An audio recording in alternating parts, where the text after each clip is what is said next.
I'm a Brazilian YouTuber, and I create goofy videos and generate entertainment options for families all over the world. Você pode confiar em mim. Or at least all families who speak Portuguese, which outside Brazil, Portugal, and Angola are like 5 families. But I'm not here today to goof around in front of a brand new audience. And when the clown needs to speak seriously, you know the circus is probably on fire. Americans like to boast about being the world leader at everything. That America is the greatest place on earth. And since the COVID outbreak, you are leading in COVID deaths. That is partly, of course, thanks to your president, Donald Trump, who many of you claim to be the absolute worst head of state in the democratic world today. Well, I'm about to show you that the 200 million people here in Brazil have you beat. Okay, for the moment we're only second in deaths, but I'm certain that our leader, Jair Bolsonaro, is the worst COVID president in the world. Bolsonaro is a military man who has defended the use of torture under Brazil's dictatorship. He then rose to presidentship using statements like this. Vamos fuzilar a petralhada aqui do Acre! Que sou homofóbico, sim, com muito orgulho. Do I need to say anything else, or do you get the picture? Brazil is the fastest rising COVID country in the world. And the WHO has considered us the new epicenter of the pandemic. Still, he shows no sign of taking the crisis seriously. In short, he makes Donald Trump seem like Patch Adams. Since the very beginning of the crisis, he has not stopped going out, thereby encouraging others to do the same. You guys got pissed off because of a measly Trump rally in Tulsa 3 months after the outbreak in the US. But Bolsonaro does that all the time. He goes to demonstrations against the Congress. He goes to demonstrations calling for military intervention. He goes to packed city markets. He goes to military ceremonies. He goes barbecue hopping on a jet ski. He goes to protests against the Supreme Court.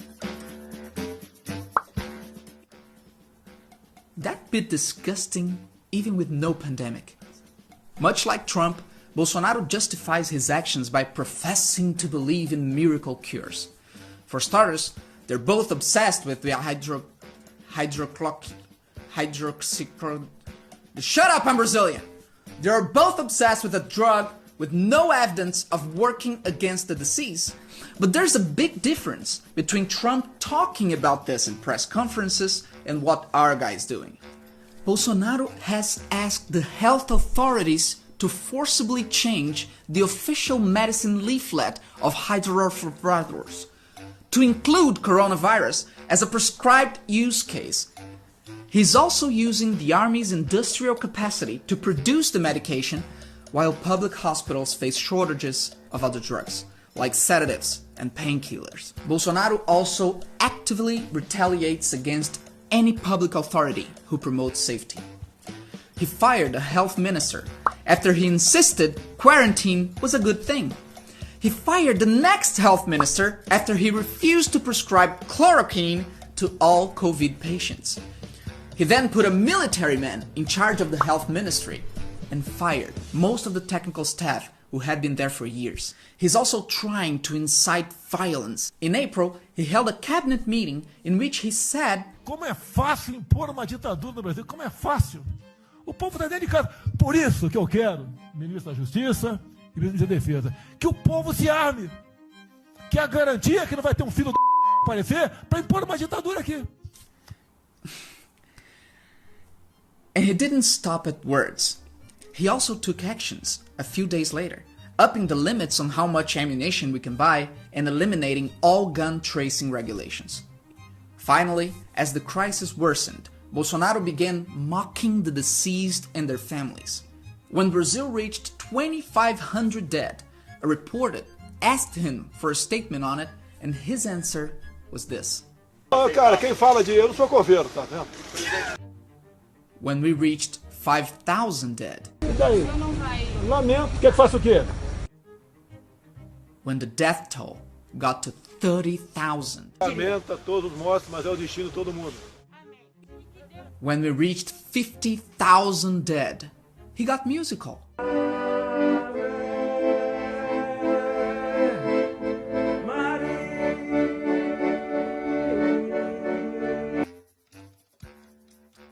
And when we reached 60,000, he said nothing, which was probably for the best.